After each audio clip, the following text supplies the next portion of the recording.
Je suis Sébastien Drouard, Paul Médé. Je vais avoir le plaisir de vous accompagner durant cet après-midi pour assurer l'animation. Je vous propose de commencer donc ce webinaire Smart Charging for Smart Cities. C'est un événement qui est organisé par le campus des Arts et Métiers de Lille et par le pôle Médé. En partenariat avec le laboratoire d'électrotechnique et d'électronique de puissance de Lille, le L2EP, et le COREI, qui est le collectif régional des réseaux énergétiques intelligents. Afin de ne pas perdre de temps, je vais passer à présent la parole à Monsieur Philippe de Gobert, qui est le directeur du campus des Arts et Métiers de Lille, afin qu'il puisse nous dire un petit mot d'accueil.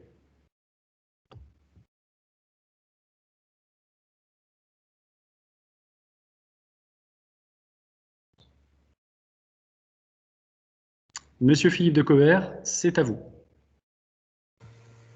Bonjour à tous. Alors, l'activité électromobilité donc, sur le campus des Arts et Métiers de Lille est déjà une longue histoire, une histoire de plus de 10 ans, puisque ça fait pratiquement 10 ans qu'on travaille sur ces sujets, que ce soit sur des sujets recherche ou formation.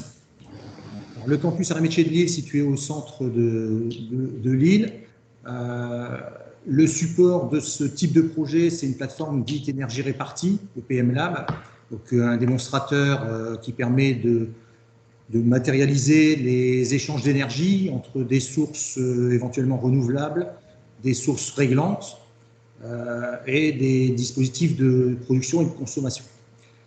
Donc le support de ce projet, donc B2RI, est une borne 150 kW qui est développée par DBT. Alors DBT avec qui j'ai pu travailler dans le passé, il y a une dizaine d'années, sur d'autres sujets. Et on a mis pratiquement 10 ans à pouvoir concrétiser un projet. J'ai pris la direction du campus de Lille depuis 2 ans et demi maintenant, et quand j'ai pris la direction du campus, je me suis aperçu qu'on avait un transformateur de 400 kVA qui était non utilisé et qui peut servir de support pour ce type de projet. Donc on a profité de cet environnement pour pouvoir tester un certain nombre de véhicules, ça vous sera présenté par nos ingénieurs tout à l'heure. Donc d'un point de vue recherche, on a déjà une expérience forte sur les sujets liés à l'échange sur les véhicules électriques. Donc on a eu un projet qui s'appelait APC 2020 qui a permis de montrer l'optimisation de l'autoconsommation photovoltaïque citoyenne et grâce aux véhicules électriques, montrer qu'on pouvait aller jusqu'à 70% d'autoconsommation. Un autre projet qui était sur la ZAC Saint-Sauveur, c'est l'optimisation énergétique dynamique de 450 bornes et qui permet de montrer qu'on est en capacité de réduire la pointe appelée au réseau par 2. Et donc ce troisième projet, B2RI, qui a démarré, je pense, à peu près il y a 2 ans, et donc permet de tester des éléments de charge de plus grosse puissance, charge rapide, dans un premier temps sur des véhicules individuels ou utilitaires, mais dans un futur proche vers des bus ou des véhicules lourds. Et un autre projet qui démarre chez nous aussi, c'est un projet qui s'appelle Groupé 4.0, donc service système entre le véhicule et X qui peut être le bâtiment ou le réseau. Et donc c'est un autre projet qui est mené aussi par nos équipes. Côté formation, donc depuis une quinzaine d'années, on a des expertises sur notre campus en ingénierie des transports terrestres. Et depuis 2010, donc je pilote le seul master sur la mobilité électrique qu'il y a en France avec l'École des Mines de Paris, les Ponts et Chaussées, l'ENSTA, et un master spécialisé qui s'appelle infrastructure de recharge et véhicules électriques. Donc 2 formations qui sont très bien classées par les différentes instances, que ce soit l'étudiant et d'Universal tous les ans. Donc voilà un peu les grandes lignes de ce que je voulais dire, et heureux d'accueillir cette restitution dans un timing serré et dans des conditions parfois complexes liées au Covid, mais il y a beaucoup de choses qui ont pu être montrées, qui vont vous être présentées ensuite par nos ingénieurs. Bravo à tous. Merci, Monsieur de Gobert. Je vais brièvement vous présenter le programme de cet après-midi qui, comme vous le savez, s'articule en 2 temps forts. Le premier temps fort qui ne va pas tarder à commencer, qui est la restitution du projet B2RI, borne de recharge rapide intelligente. Ce sont Daniel Marin et Thomas Roilet, ingénieurs recherche pour l'un et études pour l'autre du campus des Arts et Métiers de Lille, qui vont vous faire cette présentation. Dans un second temps, à 15 heures, nous aurons donc la table ronde recharge intelligente au service de la mobilité dans la Smart City. L'animation. Nous aurons donc Monsieur Thomas Meller, qui est directeur technique de DBT, qui a remplacé Monsieur Alexandre Borgols, qui était initialement prévu ce matin. Nous aurons également Madame Aurélie Bodquin, qui est experte innovation chez Partenaire Habitat, Monsieur Mathieu Mez, directeur du développement territorial d'EDF, Monsieur Charles Brocard, chargé d'opération à la direction des transports à la MEL, la métropole européenne de Lille, et Monsieur Nicolas Deveau, responsable de la mobilité électrique auprès d'Enedis Nord-Pas-de-Calais. Enfin, pour vous donner un peu de perspective, Daniel et Thomas reprendront un peu la parole à ce moment-là. Bien sûr, sur chacun de ces deux temps, vous aurez la possibilité de poser des questions. Nous y reviendrons dans quelques instants. C'est-à-dire maintenant, puisque je me permets de vous donner quelques recommandations pour le bon fonctionnement de cette table ronde, nous vous recommandons, s'il vous plaît, de bien vouloir éteindre vos micros et vos caméras et de poser exclusivement vos questions via le chat. Je me permets de vous rappeler que ce webinaire est enregistré. Je cède maintenant la parole à Daniel Marin et à Thomas Roilet pour la restitution du projet B2RI.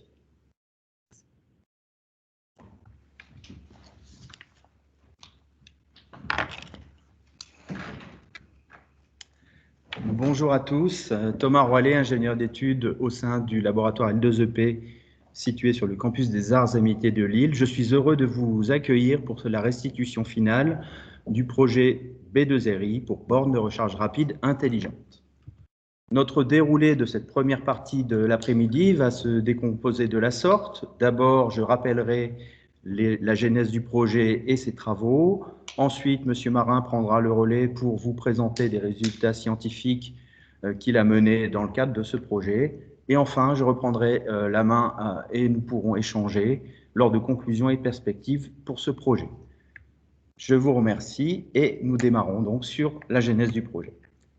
Donc ce projet, qui s'appelle borne de recharge rapide intelligente, est né de la rencontre de l'industriel DBT, de notre équipe réseau du laboratoire d'électrotechnique et d'électronique de puissance de Lille, grâce à la mise en relation du pôle Médée, qui est co-organisateur de cet après-midi. Ensuite, nous, les arts et métiers, nous avons sollicité un cofinancement selon l'appel à projet Stimule auprès de la région qui l'a accepté. Et je les en remercie encore une fois de nous soutenir dans toutes ces recherches. Ce projet, comme le disait M. de Gobert, s'est déroulé sur 24 mois. Nous sommes dans la dernière phase qui est la restitution qui malheureusement se pose à distance alors que nous avons à cœur de vous accueillir habituellement sur le campus. Ce projet est donc bien sûr la conjonction de 3 partenaires et il nous a permis de déployer un démonstrateur à échelle 1 de la recharge rapide des véhicules électriques. Alors, le principal objectif de ce projet était de caractériser la recharge rapide de véhicules électriques grâce à un démonstrateur échelle 1 qui était installé au sein des arts et métiers du campus de Lille. Les retombées escomptées sont bien sûr de développer la mobilité électrique grâce à des bornes de recharge rapide adaptées aux nouveaux usages du véhicule électrique, maîtriser le temps et le coût de la recharge en lien avec les capacités du bâtiment sur lequel la borne est raccordée, bien sûr travailler pour la baisse de l'impact environnemental de la consommation électrique lors de la recharge grâce notamment à la production photovoltaïque, et enfin caractériser et accompagner l'industriel DBT dans le développement de cette borne de charge rapide que nous appelons intelligente. Enfin, bien sûr, le meilleur pour la fin, diffuser ces résultats, et c'est l'une des opérations que nous faisons aujourd'hui lors de ce webinaire, et nous vous remercions encore d'y participer. Le déroulé du projet qui était phasé en 3 phases, la phase 1 qui était le lancement en 2019 et mi-2020 la réalisation du démonstrateur avec une inauguration que nous avons pu réaliser encore en février 2020 en présentiel avec beaucoup de personnes qui sont actuellement en train de nous écouter. La phase 2 et la phase 3 et les perspectives sont les phases suivantes, donc en 2020 et 2021, dans laquelle nous avons d'abord réalisé beaucoup d'essais, le maximum d'essais, essayé d'adapter notre matériel, modéliser les différentes briques du système numérique, du système du démonstrateur. Et enfin, la phase 3, réaliser des scénarios et en tirer des résultats, rédiger un rapport final et être présent avec vous aujourd'hui par une interface numérique qui est votre écran pour faire la restitution de clôture de ce projet. Alors bien sûr, vous le savez tous, la phase 2 et la phase 3 se sont passées dans des conditions sanitaires très spécifiques dues à la pandémie du Covid-19 et donc nous avons dû nous adapter pour pouvoir faire des essais dans les meilleures conditions, décaler des essais et donc trouver les meilleurs moyens pour ne pas avoir à décaler trop ce planning. Le démonstrateur B2RI, quels sont ses composants techniques? Alors, le premier composant technique que vous visualisez en haut à droite, c'est bien sûr le raccordement électrique sur notre campus. Et comme l'a rappelé M. de Gobert, nous avions un poste de transformation de 400 kVA disponible et qui était tout à fait adapté au raccordement de notre démonstrateur. Sur ce poste, sur cette ligne électrique dédiée, nous avons pu raccorder la borne du constructeur DBT, qui est une borne Ultra 150 kW. De plus, nous avons, grâce au laboratoire L2EP, pu développer une chaîne de mesure pour instrumenter tout le démonstrateur. Enfin, pouvoir réaliser des essais, que ce soit sur des Zoé, des BMW, des Nissan, des Tesla, des Audi, des Peugeot et d'autres que nous n'avons pas pu lister aujourd'hui. Grâce à tous ces essais, nous avons pu construire nos jumeaux numériques et nos modélisations et enfin passer à la communication autour du démonstrateur.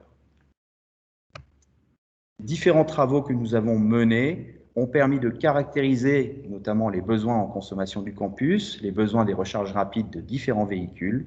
Ainsi, nous avons pu créer des modèles numériques des différents éléments du démonstrateur, ce qui a abouti à la construction d'un jumeau numérique du démonstrateur et permis de comparer différents scénarios d'optimisation. Ceux-ci seront présentés par la suite par M. Marin dans la partie résultats scientifiques. Premier exemple d'appli que nous avons pu aussi porter à l'industriel DBT, nous avons déterminé le temps de charge à 150 kW de puissance pour une Tesla 3 Long Range grâce à la construction d'une base de données de recharge rapide que nous avions obtenue grâce à notre bibliographie. Ainsi, il apparaît qu'il faut environ 15 minutes pour cette recharge de voiture à 150 kW de puissance, ce que nous avons pu fournir au service de recherche et développement de DBT. De plus, nous avons proposé une méthodologie de création d'abacs de température concernant l'évolution de la température dans le câble de charge en courant continu, le câble de charge DC liant la borne à la voiture. Cela permettra notamment de trouver les limites de fonctionnement du câble selon les préconisations du constructeur de ce câble, le fabricant Phoenix. Enfin, nous avons aussi proposé une solution numérique de caractérisation de l'évolution de cette température du câble pendant la charge à forte puissance de 150 kW afin de créer des abacs de travail pour les services de DBT. Cette solution de caractérisation est plus complexe et nécessite beaucoup de données techniques, donc d'essais pratiques qui seront réalisés par le constructeur de la borne dans un futur proche.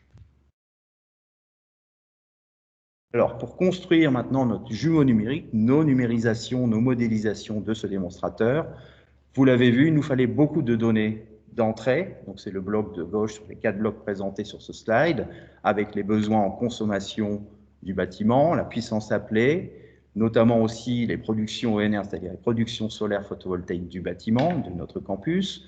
Enfin aussi, toutes les caractéristiques du coût de l'énergie, le coût de l'énergie de notre facture, les émissions de CO2 et les facteurs d'émission du kilowattheure que nous achetons, les comportements des usagers, à quel moment ils se chargeaient dans la journée, l'utilisation des véhicules et bien sûr le déploiement de toute une chaîne de mesures interne au démonstrateur. Ensuite, grâce à ces essais et ces données, nous avons pu construire des modèles, des éléments de notre jumeau numérique, des modélisations de notre campus et de ses consommations, mais aussi du véhicule électrique à différents niveaux de détail, que ce soit la modélisation complète d'une charge rapide ou d'un cycle de consommation d'un véhicule suivant le cycle normalisé des constructeurs de voitures WLTP, ou alors de modéliser des blocs concernant la charge combinée ou les impacts de la température de la batterie sur la puissance de charge possible au moment de la charge. Des services réseau ont aussi été proposés et modélisés, et nous avons testé aussi suivant nos modèles, des charges en parallèle. Grâce à ces éléments de modélisation, nous avons pu, dans le bloc central droite en vert, modéliser le démonstrateur à différents pas de temps. Le premier modèle que nous avons créé était un pas de temps de la minute et la charge durait 1 heure. Nous avons pu caractériser notre modèle et nos données d'entrée à une bibliographie réalisée dans ce projet. Ensuite, nous avons pu caractériser de manière plus précise et le fonctionnement détaillé du chargeur DBT, le chargeur en courant continu. Et donc là, nous étions à la microseconde pendant un pas de temps d'essai de 10 secondes. Et enfin, le plus gros du travail a été la création d'un démonstrateur complet B2RI qui nous a permis de modéliser les consommations, les productions et les recharges de véhicules au pas horaire sur une année de notre campus. De ces modélisations et jumeaux numériques, nous avons pu créer des scénarios, donc données de sortie qui nous donnent l'énergie consommée, la puissance appelée, le temps de charge et l'autonomie des véhicules, les émissions de CO2, le prix de la recharge, et tester différents scénarios de modélisation pour les comparer. Différents éléments de simulation que je viens de citer ont donc été réalisés. Le cycle de charge-décharge en mode WLTP, la modélisation de la batterie et du chargeur DBT pour vérifier l'autonomie de la voiture et à quel moment la charger et à quelle puissance. La simulation simplifiée du chargeur avec l'impact de la température de la batterie sur la puissance de charge possible sur le véhicule.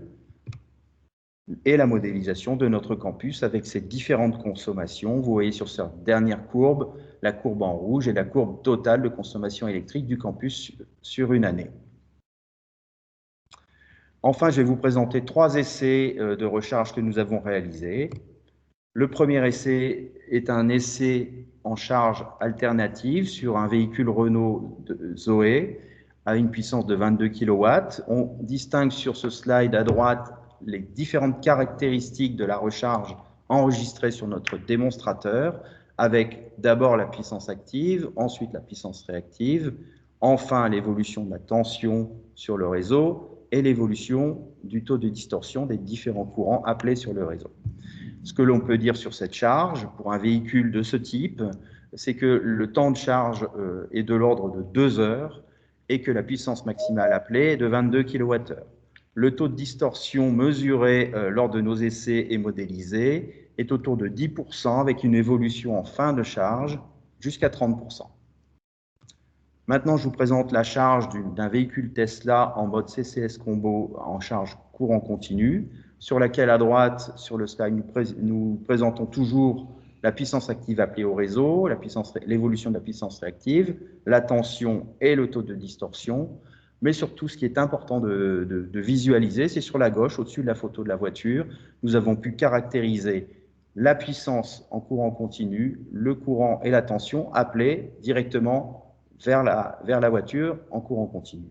Et donc, le temps de charge moyen sur cette voiture a une puissance de charge de 75 kW et de 1 heure, et le taux de distorsion mesuré est de l'ordre de 3% en moyenne, avec une évolution vers la fin de charge, vers, on va dire, la batterie pratiquement pleine, autour de 20%. Nous avons réalisé ensuite et enfin le dernier essai qu'on vous présente aujourd'hui. C'est une charge rapide en courant continu en mode chat démo pour la Nissan Leaf. Toujours à droite, on visualise la puissance active sur la courbe rouge en haut, la puissance réactive, l'évolution de la tension et l'évolution du taux de distorsion pendant cette charge. Donc à droite, côté courant continu, donc côté réseau. Et à gauche, l'évolution de la puissance de charge en courant continu, l'évolution de la tension aux bornes de la batterie et du courant en courant continu. Le temps de charge pour ce véhicule est de l'ordre de 1 heure. La puissance maximale appelée pour ce véhicule est de 45 kW et le taux de distorsion moyen de 3% avec une évolution vers la fin de la charge à 20%. Je vous remercie de votre écoute. Je vais maintenant passer la parole à mon collègue Daniel Marin qui va vous présenter les modélisations et jumeaux numériques et simulations qu'il a réalisées dans le cadre de ce projet. Merci, à tout à l'heure.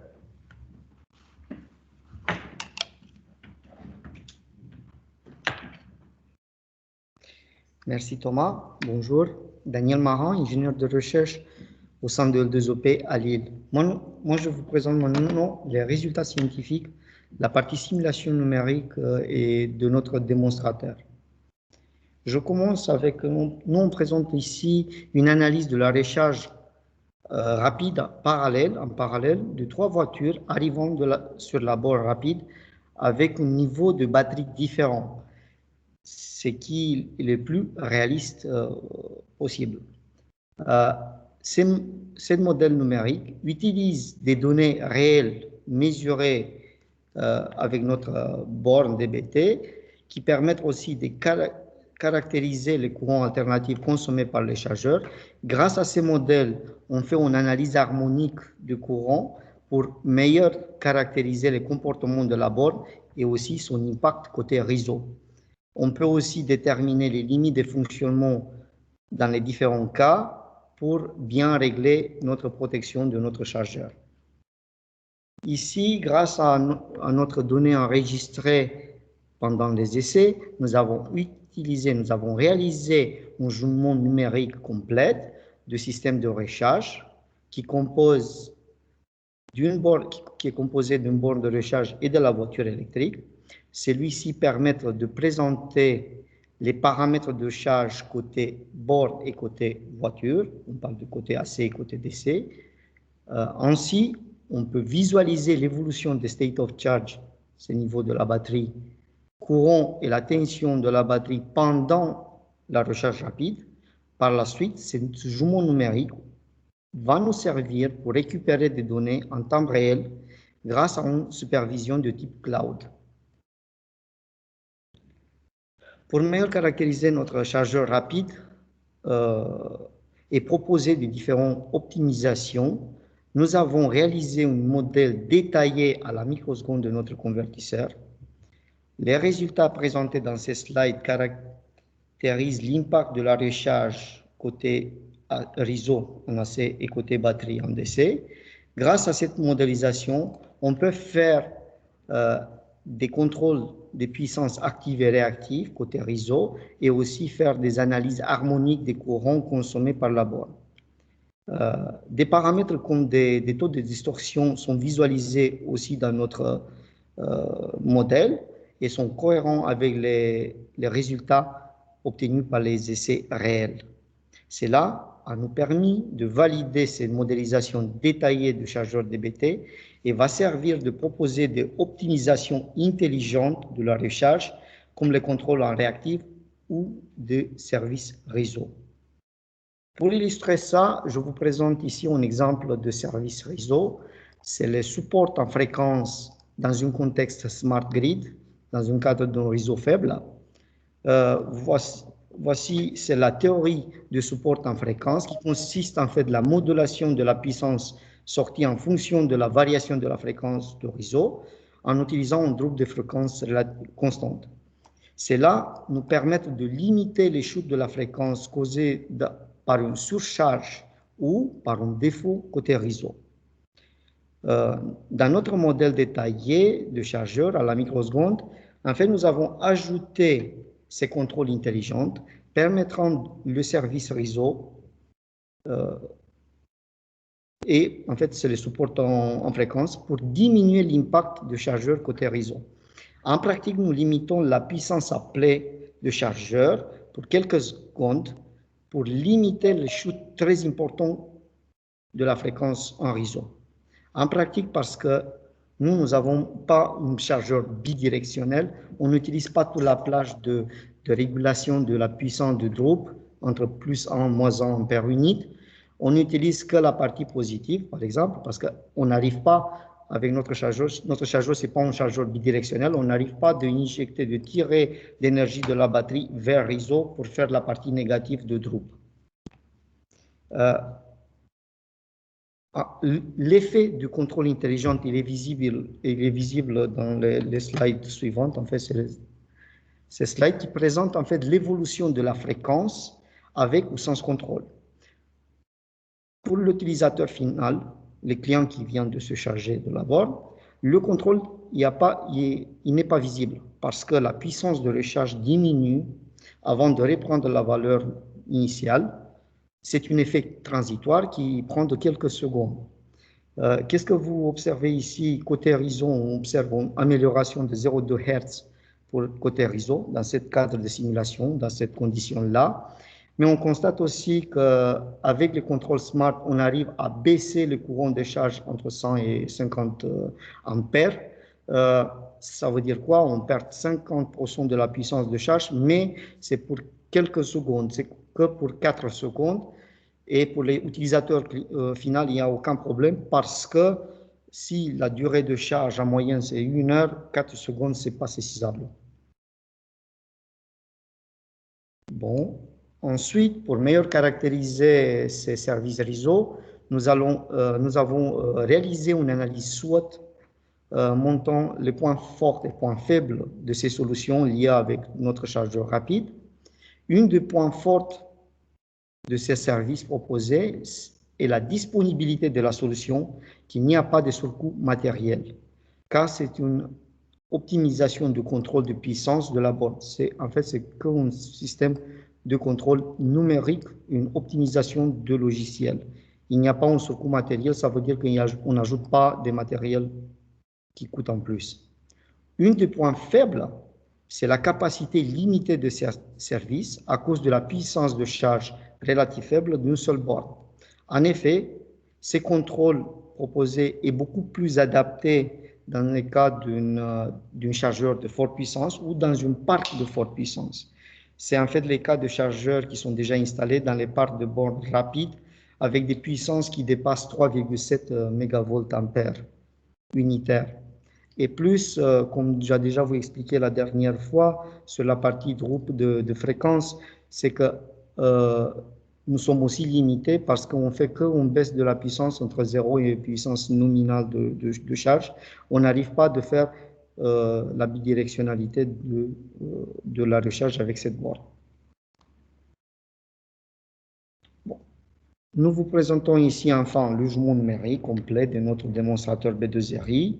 En fait, celui-ci comporte plusieurs éléments qui sont en fait la production photovoltaïque de notre campus, les consommations du campus pour chaque secteur, le chargeur rapide DBT et les modélisations de la charge et la consommation de 2 voitures type. Ici, on prend un Tesla ou un Kona. Un autre élément principal, c'est le jugement numérique, c'est la partie supervision que vous voyez en bas de mon slide. Elle est capable de piloter la recharge en fonction de la consommation de campus et de la production photovoltaïque et aussi permettre d'identifier les impacts en énergie, en coût et aussi en émissions de CO2. Ces jugements numériques permettent de modéliser plusieurs scénarios rapides sur une année avec un pas à la minute. Ainsi, nous avons pu chiffrer la baisse de émissions de CO2 avec 2 voitures. Elle est de plus de 10 fois plus faible par rapport d'utilisation à 2 voitures thermiques équivalentes. De même, le coût de la recharge a été évalué en fonction de notre achat d'électricité, notre contrat d'achat d'électricité. Enfin, nous avons pu aussi modéliser l'augmentation de taux d'autoconsommation photovoltaïque et montrer l'intérêt d'avoir une installation nouvelle, d'une nouvelle centrale d'ordre de 100 kW mis dans notre campus. Bon, enfin, je vous donne quelques résultats des scénarios de notre gestion de la pointe électrique en respectant notre contrat fournisseur.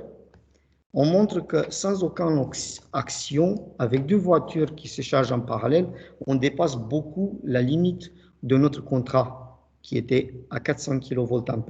Avec une gestion horaire de notre 2 voitures, on observe quand même une baisse importante de la puissance maximale appelée, mais toujours insuffisant à cause de la production photovoltaïque relative faible installée sur notre campus. Et aussi par rapport de la consommation qui était énorme, qui est très important par rapport de la production photovoltaïque.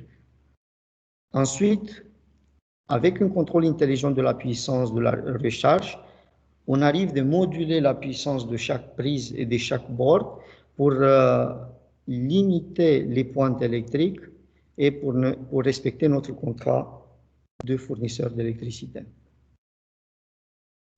Les résultats de notre scénario avec 2 voitures électriques chargées en parallèle sont présentés dans ces slides-là. Et on constate qu'il existe des fois des dépassements de la puissance souscrite qui était à 400 kVA sur une année. Et nous avons réussi à estimer le surcoût annuel qui était de presque 20 000 €. Ce prix-là, il est lié avec notre contrat de fournisseur. Cela nous oblige donc à utiliser un contrôle intelligent de la gestion de la pointe électrique adapté à notre contrat. Pour valider notre jugement numérique, nous avons comparé les données sorties dans la modélisation dynamique avec des données réelles enregistrées sur notre campus. Nous constatons que notre simulation dynamique est cohérente avec la réalité des terrains. Nous avons la même dynamique et les mêmes comportements en réel et toutes les données qui viennent de l'acquisition réelle, ils collent parfaitement avec les données qui viennent de la simulation. Ça veut dire que notre simulation dynamique, il est valide d'un point de vue fonctionnalité et stratégie de contrôle et optimisation qu'on peut faire avec cette modèle numérique. Bon. Ensuite, je vous présente la partie intéressante, la partie supervision de notre démonstrateur, parce que nous avons déployé aussi une supervision grâce avec un serveur OCPP, c'est Open Charge Point Protocol. Tous les scénarios présentés que vous avez déjà vus peuvent être mis en œuvre en pratique en utilisant le protocole OCPP aussi avec notre supervision. Elles permettent aussi de faire des recharges intelligentes comme équilibrage de la charge, recharge intelligente locale et aussi recharge intelligente centralisée. Ici, je vous présente une de ces typologies-là, c'est la typologie de recharge intelligente locale dans laquelle le contrôleur local il peut gérer les limites de puissance et gestion de la limite de puissance de plusieurs points de recharge. Bon, avec un partenaire, je peux le citer ici, c'est E55, nous avons déployé une supervision en utilisant les serveurs OCPP qui permettent de récupérer en temps réel pour nous, c'est un temps inférieur à 10 secondes, pour tous les paramètres de la recharge. La supervision génère des fichiers de type JSON, c'est JavaScript, qui permettent d'extraire des courbes de la charge, des paramètres de la charge, et aussi des données sur la facturation. Ici, nous avons un exemple des courbes d'extrait dans notre supervision de la borne DBT, comme la puissance appelée et l'énergie consommée pendant la charge. Enfin, nous avons étudié aussi l'impact économique de la recharge et la possibilité d'avoir un pilotage de celle-ci en fonction d'un tarif dynamique, avec un pas de 30 minutes qui est lié avec la bourse d'énergie électrique. En fait, conforme l'article 11 de la directive 944 de l'Union européenne, qui donne les droits à tous les consommateurs qui sont équipés au compteur intelligent de souscrire à un contrat de tarification qu'on dit dynamique. En fait, on reçoit des tarifications toutes les 30 minutes et le compteur il va calculer l'énergie consommée, il va faire la tarification avec une part de 30 minutes. Nous présentons ici un exemple basé sur la tarification dynamique au pas de 30 minutes pratiquée à Londres. On constate qu'il existe des périodes quand le coût d'énergie électrique des kilowattheures il est négatif ou est très très bas. Ça montre qu'il faut aussi piloter la recharge grâce à notre protocole, grâce au protocole OCPP pour avoir aussi une optimisation de coûts. Pour mieux expliquer, pour faciliter l'explication, pour mieux comprendre, c'est que quand on arrive à avoir des tarifications qui sont négatives ou très bas, on va piloter la borne grâce à la partie supervision, la partie contrôle, logique de contrôle que vous avez à droite. On arrive à piloter la borne, de tirer le maximum possible pour optimiser d'un point de vue coût. Et bien sûr, quand nous avons des pics très important de tarification d'énergie électrique.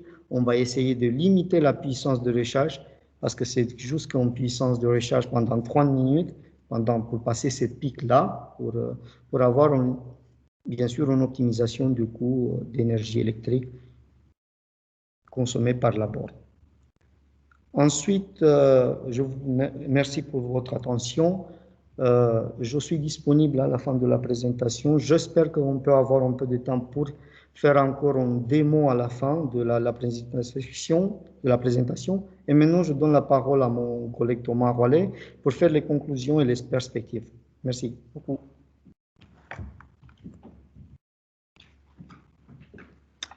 Merci beaucoup, Daniel. Bon, nous arrivons à la fin de cette présentation et de la première partie de notre travail cet après-midi, donc la restitution du projet B2RI, dans lequel je vais vous donner des conclusions et perspectives et dissémination de ce projet. Alors, les premières conclusions, je pense qu'elles sont assez concrètes. On dispose maintenant sur le campus des Arts et Métiers d'un démonstrateur échelle 1 qui est opérationnel et disponible pour des essais internes, nous ici pour le labo, mais aussi qui permettra de développer d'autres projets. L'industriel DBT qui nous a rejoint et qui interviendra dans la seconde partie de cet après-midi est en train de rédiger avec nous une convention de partenariat pour continuer à maintenir cet équipement et à lancer des études nouvelles selon ses besoins de développement. Alors, ce démonstrateur nous permet de tester des nouveaux produits et services. On l'a vu avec les propositions de modélisation que nous avons réalisées et qui ont été présentées par Daniel Marin, donc de la recharge rapide, mais aussi de tester sur d'autres transports, de type transport lourd, bus, camion, camionnette. Nous avons aussi la capacité de superviser la recharge pendant la recharge en lien avec les consommations du bâtiment. C'est ce que nous vous avons présenté avec le serveur cloud développé par E55C. Et puis, en plus, nous pouvons évaluer ces services réseau, le soutien en fréquence ou l'optimisation tarifaire qui vous ont été détaillés par Daniel. Enfin, bien sûr, on peut chiffrer les impacts économiques, techniques et environnementaux grâce à notre jumeau numérique. Différentes conclusions, je reprendrai quelques chiffres, vous l'avez vu, avec ce démonstrateur, on est capable de caractériser le taux de distorsion lors d'une recharge et de vérifier sa compatibilité. On a aussi été capable de caractériser le rendement du convertisseur global en courant continu utilisé par DBT pendant une charge rapide de l'ordre de 30 à 45 minutes.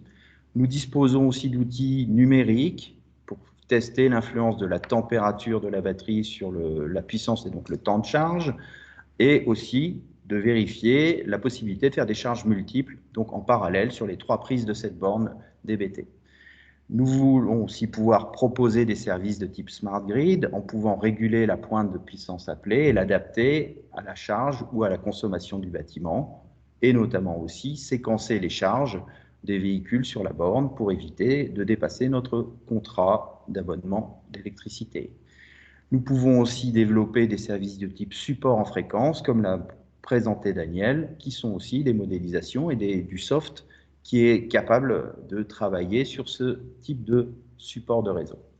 Enfin, on l'a vu, on est aussi disposé pour travailler sur l'optimisation du coût de la charge, de la recharge de la voiture, que ce soit sur la partie contrat d'abonnement pour limiter le dépassement de notre pointe souscrite, ou alors sur la partie de tarification dynamique, qui pour l'instant n'est pas arrivée en France, mais on l'a vu, qui est déjà utilisée dans différents pays en Europe. Enfin, un des points importants de notre jumeau numérique du démonstrateur, c'est bien sûr de montrer l'intérêt de cette mobilité électrique du point de vue des émissions de gaz à effet de serre, et aussi de montrer la capacité et l'intérêt du démonstrateur à pouvoir piloter la charge au moment où nous sommes aux pointes ou au moment où la production photovoltaïque est la plus importante sur le campus. Alors que quelques disséminations, au lieu de mettre beaucoup de texte, on a préféré mettre quelques photos pour se retrouver un peu dans le monde réel. Alors, vous verrez des photos des événements, notamment de l'inauguration. Vous verrez des photos de 2 essais, une Peugeot et une Kia Soul. Vous verrez aussi tout en bas que nous avons participé à la construction d'un pitch vidéo lors des Rev3 Energy Days. Et puis, bien sûr, travailler dans toutes les actualités qui sont diffusées sur le pôle et au sein des arts et métiers notamment, au travers de nos réseaux sociaux. L'exemple flagrant de cette dissémination, c'est la journée d'aujourd'hui qu'on aurait aimé partager avec vous en présentiel, mais qui se fait aujourd'hui de manière visioconférence. Voilà. Alors, des nouveaux projets ont pu naître grâce à notre projet de borne de recharge rapide. C'est notamment le projet groupé 4.0 qui se déroule depuis le milieu de l'année dernière et qui se terminera en 2023 avec 4 partenaires qui vous présenteront le détail un peu plus précis de ce projet dans la session d'après de la table ronde. Et puis, je tiens à remercier encore pour ce projet le cofinancement que nous avons obtenu de l'ADEME, de la région de France et du Fonds FEDER qui nous ont soutenus pour pouvoir développer ce projet. Et puis, un deuxième projet qui est tout nouveau, hein, qui s'appelle MEL B2C, qui vient d'être signé en partenariat avec la métropole européenne de Lille, où nous allons étudier et essayer d'optimiser la recharge rapide des bus électriques, du service de bus électriques qui vont être déployés sur notre métropole à partir de 2022. Et le projet, lui, commence cette année pour se terminer en 2025.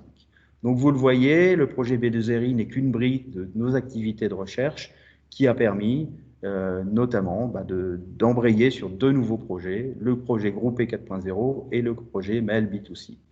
On espère bien sûr que ces 2 projets nous permettront d'atteindre d'ici 1 an ou 2 la participation à un projet européen, notamment dans le cadre de la Smart City. Alors, merci de votre écoute. Nous allons passer aux échanges et questions. En attendant, je vais demander à Daniel de nous présenter un film d'une simulation qui dure quelques secondes pendant qu'on récupère les questions auprès de Médée et de Sébastien Drouard. Donc, Daniel, si tu veux venir, je vais te laisser la parole. Merci en tout cas de votre écoute et nous sommes prêts à répondre aux questions sur le chat.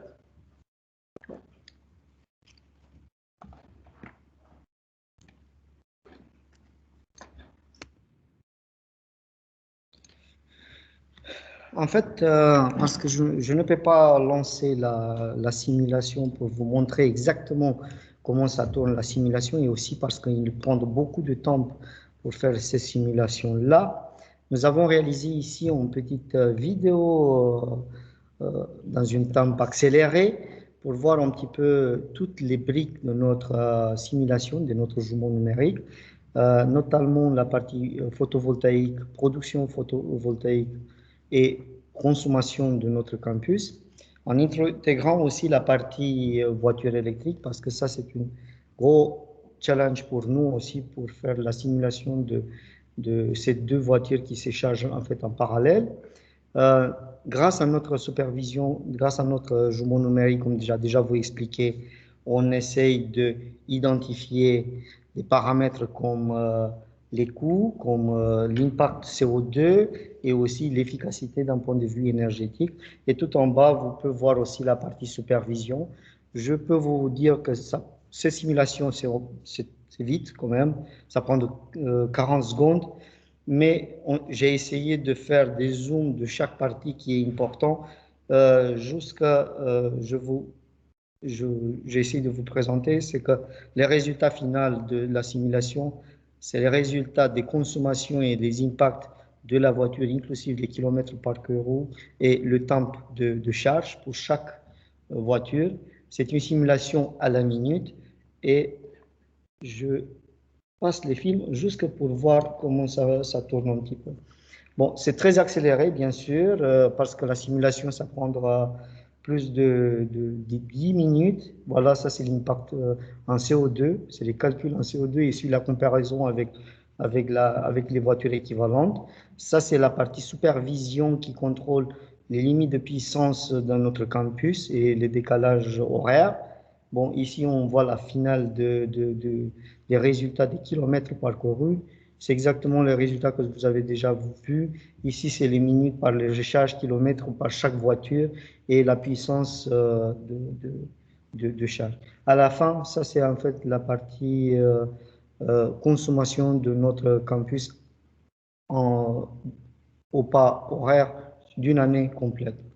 Bon, parce que vous avez vu cette présentation, cette vidéo-là, je vous passe une autre partie intéressante pour nous, c'est la partie supervision, grâce avec un système de supervision géré par la société E55. J'espère que j'arrive à me connecter à distance parce que tout ça, c'est live. Tout ce que vous voyez ici, c'est live. C'est une supervision qui gère la borne de notre recharge. On peut avoir inclusive des transactions de notre borne de recharge active. Par exemple, je peux sortir une de charge. Bon, on prend un choix comme ça. On fait un choix. Bon, ici, c'est une charge qui ne sortent, par exemple, dans un fichier, comme je vous dis déjà, il peut avoir des extraits en fichier JSON avec des différents paramètres. Vous voyez ici, c'est des paramètres qui viennent de la BMS de la voiture, qui sont récupérés grâce aux supervisions et aussi grâce à la communication avec la borne. On peut avoir le state of charge, le démarrage de la charge, le courant, la puissance, les tensions, inclusive, on peut avoir de temps en temps, inclusive les températures de câble de recharge, câble en DC. Autre chose, ces supervisions permettent aussi de faire des maintenances. Ils permettent aussi, par exemple, de connecter, de déconnecter en lock le connecteur, par exemple, s'il a un problème physique sur la borne. Il peut avoir des configurations et aussi, grâce à cette interface-là, on peut programmer et avec aide de E55, on peut programmer des différents scénarios en OCPP de la borne pour faire toutes les optimisations que je vais déjà vous présenter. J'espère que j'ai été très clair dans ces simulations-là, dans cet exemple-là. Et maintenant, je peux donner la parole à mon collègue pour faire la...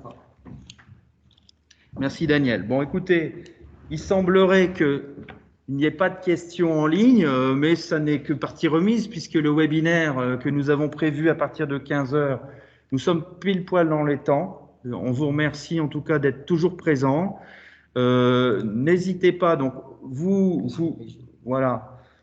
N'hésitez pas à poser sur le chat des questions, laissez vos contacts par mail. Sinon, vous le verrez, nous laissons aussi visible notre contact laboratoire. Vous pouvez nous envoyer des demandes et on est tout à fait ouvert à répondre à vos demandes plus techniques ou participer peut-être et vous faire visiter ce démonstrateur, on l'espère, d'ici fin d'année, quand les conditions seront réunies. En tout cas, on va se mettre sur la pause pendant 5 minutes et puis vous dire rendez-vous à 15 h pour lancer notre table ronde.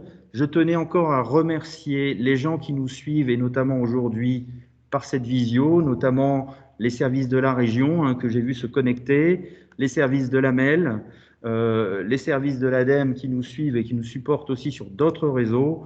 Merci à tous et à tout à l'heure. En tout cas, ne quittez pas la retransmission.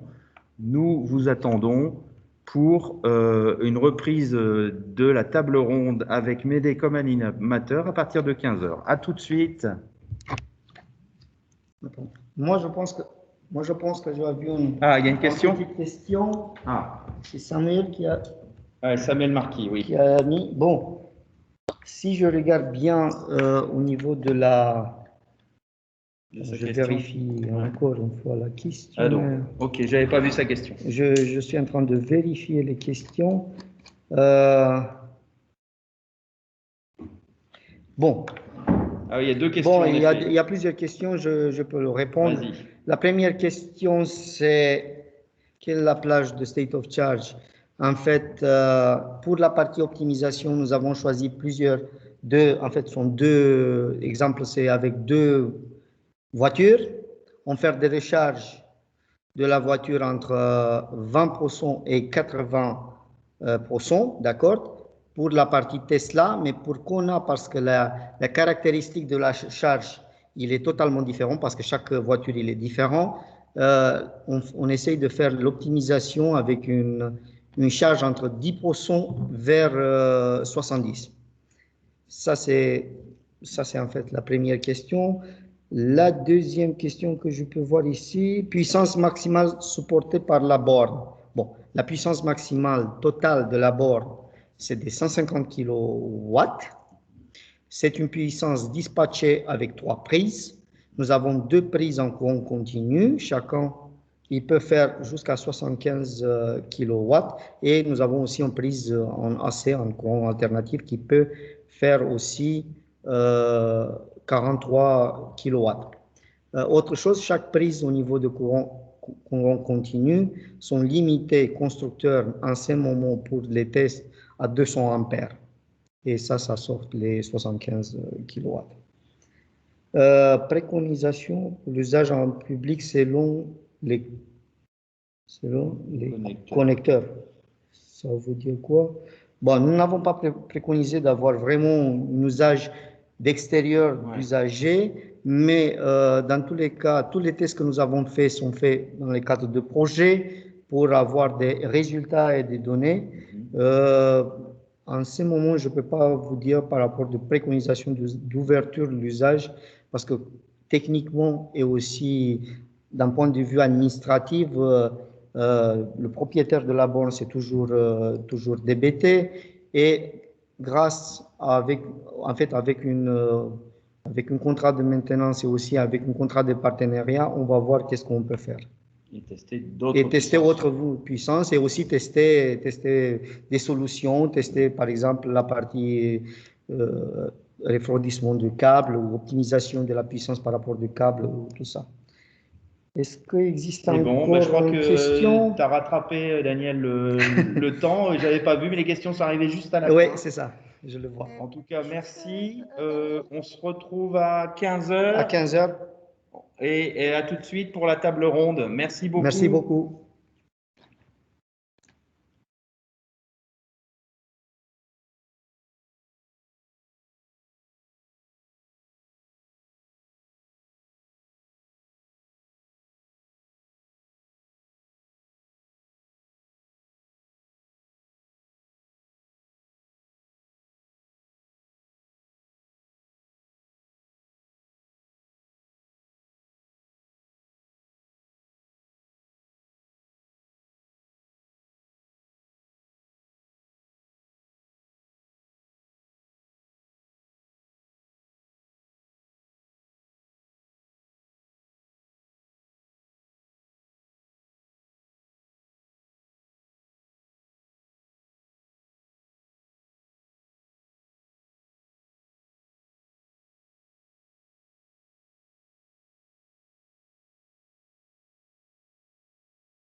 Tu live. Voilà.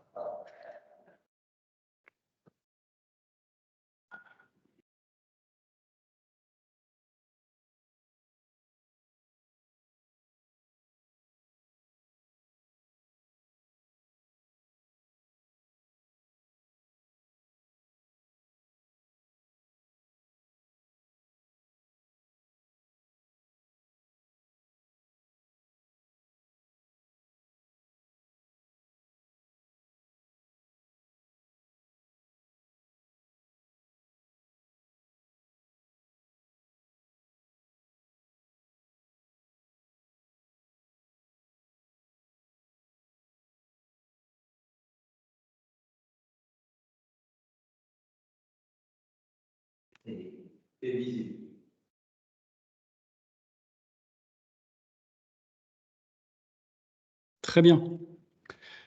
Je vous propose que nous reprenions le fil de nos échanges. Je vous indique que nous avons pris en considération toutes les questions que vous avez posées à la fin de la présentation du projet B2RI. Nous n'avons pas oublié notamment Tariq, mais vous pouvez revenir vers Daniel et Thomas. Vous obtiendrez leur mail pour poser toutes ces questions. Je vous propose à présent donc que nous entamions la seconde partie de ce webinaire qui est une table ronde intitulée La recharge intelligente au service de la mobilité dans la Smart City. Pour les personnes qui viennent de nous rejoindre, je vous rappelle, je suis Sébastien Drouard, responsable R&D et innovation au pôle Médé, et je vais vous accompagner durant cette seconde partie.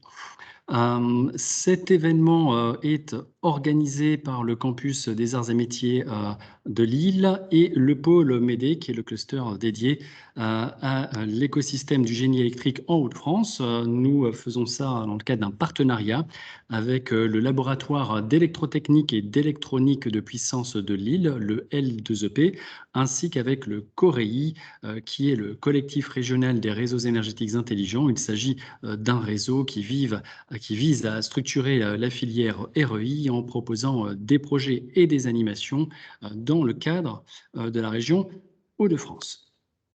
Alors, je vais vous présenter nos intervenants et simplement vous rappeler que monsieur Alexandre Borgolz, le directeur général de DBT, s'est excusé et il est remplacé aujourd'hui par son directeur technique, monsieur Thomas Meiler, que nous aurons donc l'occasion d'écouter dans quelques instants. Ensuite, nous écouterons madame Aurélie Botquin, qui est experte innovation chez Partenor Habitat. Nous entendrons également monsieur Nicolas Deveau, responsable de la mobilité électrique auprès de Enedis Nord-Pas-de-Calais. Monsieur Mathieu Mez, directeur du développement territorial chez EDF, prendra également la parole, ainsi que monsieur Charles Brocard, le chargé d'opération à la direction des transports de la MEL. Et nous retrouverons à nouveau Daniel et Thomas à l'issue de cette table ronde.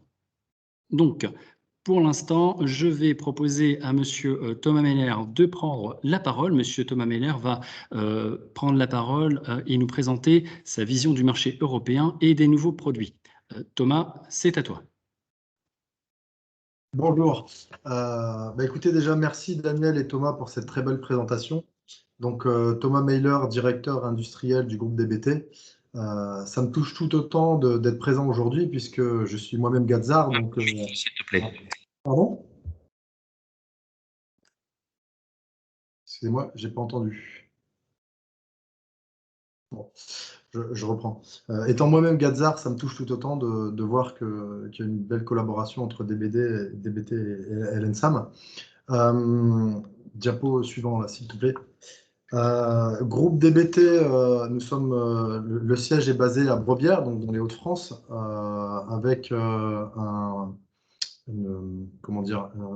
centre de recherche et de développement innovation d'une dizaine de personnes dans tous les domaines du métier de la borne de recharge électrique. Donc, ça va aussi bien dans l'électrotech, la mécanique, la partie électronique et soft. Aujourd'hui, c'est 2000 m² qui sont dédiés à la charge rapide, 3200 m² dédiés à la charge normale et on est sur le site à peu près 80 personnes. Diapo suivant, s'il te plaît. Nos différentes diapo suivant. Ah, voilà. Nos différentes gammes de produits, donc aujourd'hui, on fournit aussi bien de l'AC que du DC. Donc les trois premières bornes, que ce soit la Spark ou la Keren, donc ce qu'on appelle bornes lentes, qui sont plutôt à destination de tout ce qui est bureau, flotte d'entreprise. Et la partie droite, qui est plutôt de la charge qu'on appelle rapide, qui va aussi bien de 25 kW à 150 kW, qui sont plutôt destinés aux charges très courtes, donc par exemple pour aller dans les stations-service ou autre. Diapo suivante, s'il vous plaît. Nous, aujourd'hui, l'objectif, c'est au niveau des 3 axes de développement, c'est atteindre une charge encore plus rapide pour la satisfaction client. Il faut savoir que encore aujourd'hui, les charges peuvent paraître encore un peu longues. Donc, avec 150 kg, on est en capacité de charger un véhicule à peu près en 10 minutes. On essaye encore d'améliorer les process puisque les véhicules auront des batteries encore plus conséquentes au fil des années. Une diminution des coûts d'exploitation qui est principalement liée, excusez-moi, à plus de connectivité et de fiabilité au niveau des bornes. Et au niveau du smart grid, une volonté du pilotage intelligent des points de charge et une installation de l'off-grid pour alléger le réseau Enedis. Voilà, si vous avez des questions particulières, n'hésitez pas. Mes coordonnées ont été mises en entrée de diapo. Donc, je suis tout disponible à répondre à toutes les questions dont vous auriez besoin. Et merci de votre écoute. Merci Thomas pour cette présentation. Après avoir brièvement entendu le point de vue d'un développeur de solutions de recharge pour véhicules électriques, je vous propose maintenant d'adopter le point de vue d'un bailleur social qui doit intégrer ces innovations dans la gestion de son patrimoine immobilier. Je vous propose donc d'écouter Madame Aurélie Bodquin, experte innovation chez Partenaire Habitat, qui va nous expliquer quels sont les projets d'innovation de Partenaire Habitat et les nouveaux services aux usagers dans la Smart City. Aurélie, je te passe la parole. Merci beaucoup. Merci Thomas, merci Daniel pour cette très belle présentation. Et merci de m'avoir invité aussi sur cette table ronde pour échanger sur ces sujets à la fois passionnants et en perpétuelle évolution et complètement d'actualité en ce moment. Donc, je représente Partenaire Habitat, qui est l'office public de l'habitat du département du Nord et qui donc couvre l'ensemble du département du Nord et maintenant également Saint-Quentin. Nous avons en gestion un petit peu plus de 52 000 logements et notre mission, c'est de pouvoir trouver des solutions de logement pour tous les publics, quelles que soient leurs conditions de ressources, leur proposer aussi un accompagnement social et puis entretenir, maintenir ce patrimoine, le rénover et puis également contribuer à la construction de nouveaux logements. On pourrait résumer d'ailleurs notre mission comme la volonté de répondre aux défis de l'avenir, au service du mieux vivre ensemble, de la cohésion sociale et avec l'intention de développer toujours plus la qualité de service et améliorer le cadre de vie. Donc dans ce contexte, effectivement, on voit apparaître de nouveaux enjeux autour du logement, qui n'est plus uniquement un lieu d'habitat, mais un véritable lieu de vie, avec du coup de nouveaux besoins des locataires et de nouveaux usages, donc qui se trouve au cœur d'un véritable changement de paradigme tourné vers les notions davantage de partage et de service. Et donc, on a la nécessité d'adapter nos bâtiments et d'anticiper ces changements de mode de vie.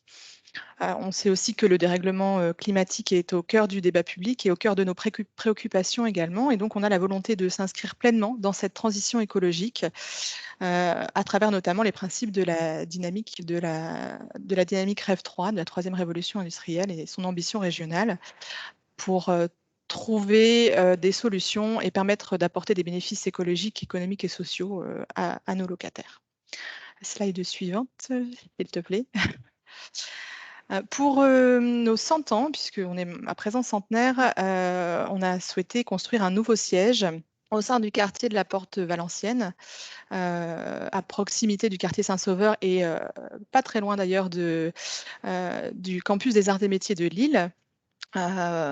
Donc proche du quartier Saint-Sauveur. Et cette opération présentait l'opportunité d'être une opération mixte comportant également des bureaux, des commerces et notamment des logements locatifs sociaux. On avait l'ambition d'en faire une vitrine de notre savoir-faire et de notre implication dans l'innovation, puisqu'elle comportait de nombreuses technologies innovantes, récupération des énergies fatales, radiateurs numériques, valorisation des énergies renouvelables et également gestion technique et centralisée du bâtiment. Et on a souhaité aller encore plus loin en faisant un bâtiment démonstrateur de la gestion intelligente des énergies pour marquer notre engagement à s'inscrire pleinement dans la troisième révolution industrielle. Ça a été l'occasion notamment grâce au projet groupé 4.0, donc qui signifie gestion renouvelable optimisée des unités de production de biens et de services énergétiquement efficaces, et qui est né de rencontres et d'échanges avec le monde de la recherche et des entreprises œuvrant pour les ENR, notamment l'ENSAM, EDF et Enedis. C'était une véritable opportunité pour nous d'expérimenter ces sujets ensemble et de mutualiser nos compétences respectives, qui sont d'ailleurs complémentaires. On a pu monter donc un projet innovant de recherche appliquée en tant que pilote et en mode collaboratif avec notamment l'appui du MEDE et la participation du service d'autopartage Cities, du soutien financier de l'Europe, de la région et de l'ADEME. Il s'agit de tester en conditions réelles, à l'échelle 1, les nouveaux usages de la transition énergétique, la mobilité électrique avec un véhicule électrique proposé en autopartage aux locataires et alimenté grâce à une borne de recharge bidirectionnelle associée à une centrale de production photovoltaïque en autoconsommation collective appliquée dans le logement social. Grâce également à une modélisation grâce à un jumeau numérique pour nous permettre de tester, de simuler différents scénarios. Sans oublier une véritable dimension sociale à ce projet, qui est de participer à l'amélioration de la qualité de vie des habitants en proposant de nouveaux services.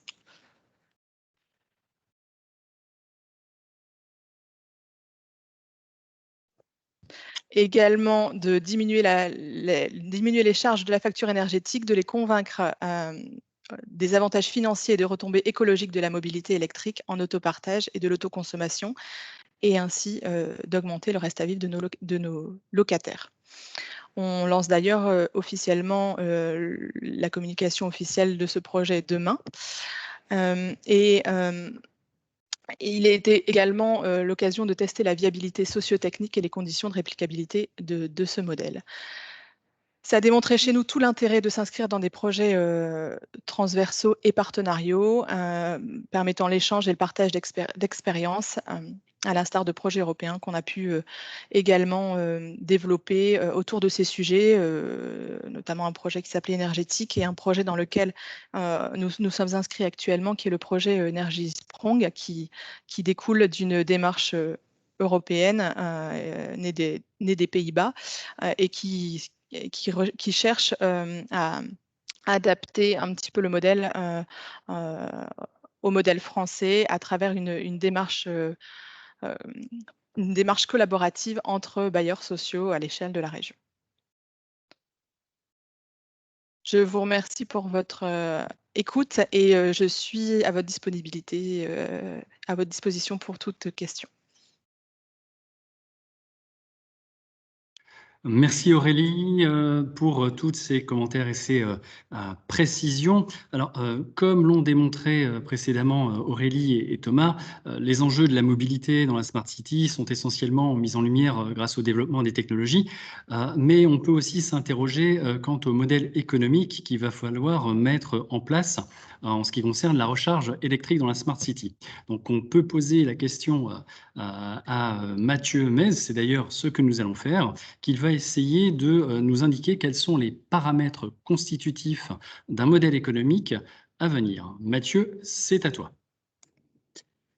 Merci, merci Sébastien pour cette parfaite transition. Alors, un petit rappel hein, sur le groupe EDF et sa stratégie bas carbone, qui s'appuie sur 4 plans structurants, dont le plan de mobilité électrique. EDF, porté par sa filiale Easyvia et Drev, est spécialisé dans la fourniture de bornes V2G. Ce sont des bornes bidirectionnelles qui permettent plusieurs solutions pour ses clients. La première, c'est de se recharger au meilleur coût et au meilleur moment. Et la seconde, c'est de réinjecter l'électricité stockée dans la batterie pour répondre aux besoins du client et du réseau, éventuellement, et du réseau public de distribution. Donc, fort de son expertise, EDF s'est associé à l'ENSAM, à Enedis et également à Partenor pour la mise en place d'un projet de recherche innovant qui s'appelle donc Groupé et qui combine différents usages de la transition énergétique, à savoir la mobilité électrique couplée à une opération d'autoconsommation collective. Donc l'idée de grouper, vous l'aurez compris, hein, c'est mise en place sur l'îlot Saint-Sauveur, c'est d'utiliser la borne bidirectionnelle comme élément de stockage de l'électricité pour permettre aux bailleurs de mettre à disposition un véhicule électrique bas carbone en autopartage à l'ensemble des locataires de la résidence. Alors, Sébastien, vous pouvez passer le diapo suivant. Vous me posez la question des éléments qui constituaient le modèle économique de ce projet de recherche. Alors, on en a mis plusieurs que vous pouvez lire à l'écran. Alors, il y a des éléments environnementaux, on l'a dit, et la raison d'être d'EDF de développer un avenir énergétique bas carbone. Ils sont d'abord environnementaux, puisqu'on va mesurer l'émission de gaz, d'émissions de CO2 évitées grâce à la mise en partage de ce véhicule électrique. On va également maximiser les apports d'énergie renouvelable, puisque cette opération d'autoconsommation collective est produite par des panneaux photovoltaïques. On va également aborder des éléments sociaux, puisque l'objectif de ce projet de recherche, c'est d'améliorer l'attractivité du bailleur social en proposant différents services. On l'a dit, Aurélie Botquin l'a dit juste avant, sur une meilleure qualité de vie des locataires. Également, pourquoi pas, une baisse des charges locatives, une amélioration des services, notamment celui de la mise en partage d'un véhicule électrique. On va aborder également des éléments techniques. Alors, comme le projet B2RI, on trouvera beaucoup de similitudes dans ce cadre de ce nouveau projet, hein, puisque on optimisera les flux électriques qui proviennent de la centrale photovoltaïque à destination des différents locaux de Partenor et à destination de la borne de recharge V2G. On abordera aussi des coûts d'exploitation. On en a parlé avec Thomas de DBT sur les coûts d'investissement et les coûts d'exploitation qui aujourd'hui sont relativement lourds. Et puis, bien évidemment, le modèle économique se veut de rendre l'autoconsommation compétitive et définir l'ensemble des paramètres clés de succès qui permettront d'identifier et de mettre en œuvre à plus grande échelle ce modèle. Alors, si le cahier des charges d'un tel modèle peut paraître relativement aisé, il y a certains, trouver son équilibre peut se révéler un peu plus délicat. Je vais prendre 2 exemples. Le premier, c'est qu'on assiste aujourd'hui à une multiplication des plateformes numériques de paiement des bornes qui viennent compliquer et dégrader l'expérience utilisateur. Et avec une mauvaise expérience utilisateur, forcément, les usagers n'utiliseront pas de manière optimisée ces nouveaux usages qui leur sont offerts. Et donc, dans ce cas, trouver le bon équilibre du modèle se révèle parfois un petit peu plus délicat.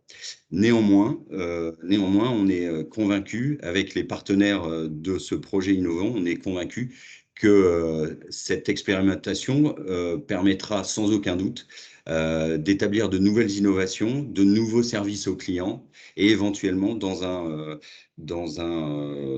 autre contexte tourné éventuellement vers l'Europe, puisqu'on a déjà distingué certains petits freins qui pourraient faire l'objet d'un futur appel à projet, et là à une échelle européenne. Voilà Sébastien, je te redonne la main et je réponds aux questions bien volontiers. Très bien. Je te remercie. Je vous propose maintenant d'écouter M. Charles Brocard, donc chargé d'opération de direction des transports de la métropole européenne de Lille. Vous savez que la métropole européenne de Lille souhaite développer l'électromobilité et elle tient une place importante dans la région parce qu'elle est très régulièrement territoire d'expérimentation pour beaucoup d'autres types de technologies. Donc, Charles va nous présenter à présent le projet MEL B2C, mobilité électrique dans la métropole européenne de Lille, avec des bus bas carbone. Charles, nous t'écoutons. Bonjour à toutes et à tous. Déjà, veuillez m'excuser, donc j'ai le masque et le casque parce que je suis dans un bureau en commun avec du monde, donc je ne peux pas enlever le masque. On peut passer à la première slide, s'il vous plaît, Sébastien. Donc, la métropole de Lille, en fait, elle gère une mobilité intense avec près de 5 millions de déplacements par jour, tout mode confondu. Et tout ça, c'est supporté par l'ensemble des réseaux de transport du territoire métropolitain. L'AMEL est l'autorité organisatrice de la mobilité et elle assure donc à ce titre l'organisation du réseau de transport urbain sur son territoire. Donc, ce réseau de transport urbain, c'est le réseau Ilevia. La direction des transports de l'AMEL, que je représente aujourd'hui, est une direction opérationnelle. C'est elle qui est chargée de la mise en œuvre de cette compétence d'organisation du réseau de transport et elle assure notamment le suivi de la concession de services publics qui est actuellement déléguée à Keolis. Donc Keolis est notre exploitant du réseau Ilevia. La direction des transports porte aussi le projet politique métropolitain, les projets politiques métropolitains, notamment en matière de mobilité et de transport, avec notamment la mise en œuvre du SDIT, donc le schéma directeur des infrastructures de transport, qui prévoit l'évolution des infrastructures de transport collectif structurant sur la MEL à l'horizon 2035. Par ailleurs, on a aussi à la MEL adopté depuis février 2021 le plan climat air énergie territorial, dans lequel on a un objectif principal qui est d'atteindre la neutralité carbone du territoire métropolitain d'ici 2050. Au niveau du réseau, donc au niveau bus, la MEL a fait le choix de la filière biogaz depuis les années 2000, donc pour s'inscrire durablement dans la lutte contre le réchauffement climatique et au niveau de la protection de la pollution, de limiter la pollution de l'air. Et sa flotte actuelle est composée de 455 véhicules environ, avec 100% de véhicules GNV compatibles bio-GNV. Avec ce parc, en fait, la MEL répond déjà aux critères bus à faible émission, vu que sa flotte fonctionne au biogaz, notamment alimenté par le centre de valorisation organique situé à Sequedin, sur son territoire. Et en termes de bus à faible émission, on sait qu'on a des solutions électriques qui existent maintenant et qui sont davantage développées, enfin mieux développées que ce qu'on avait en 2000. Et on s'intéresse maintenant aux autres solutions électriques, notamment avec alimentation batterie ou hydrogène.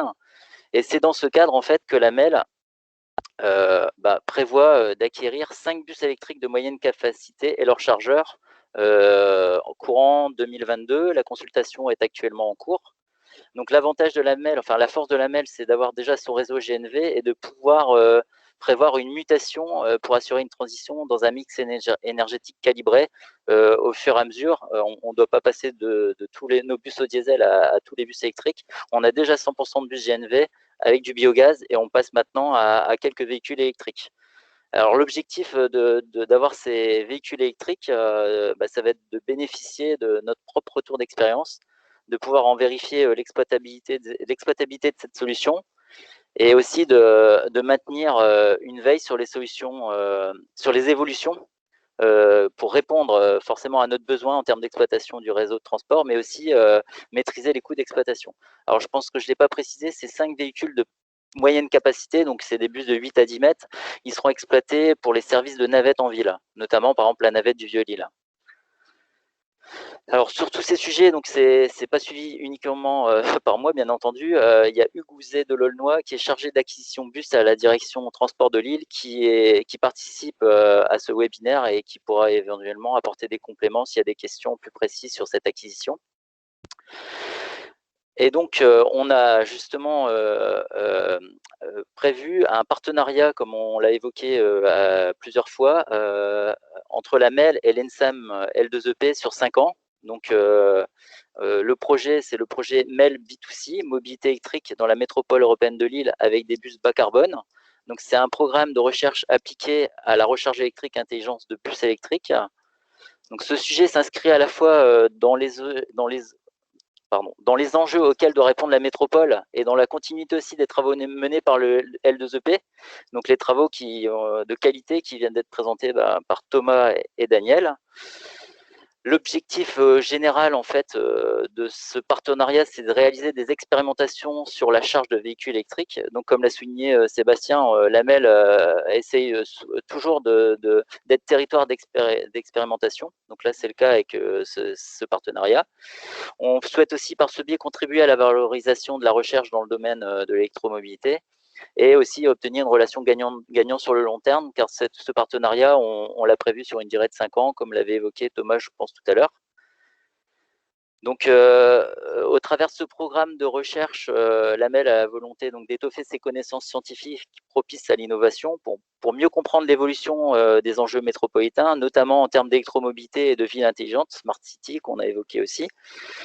Donc, comme j'ai dit, la MEL propose son territoire pour expérimenter et contribuer à la valorisation de la recherche. Et le campus Arts et Métiers de Lille va pouvoir compléter sa modélisation des installations de recharge véhicules électriques et de valider ces compléments sur un cas pratique.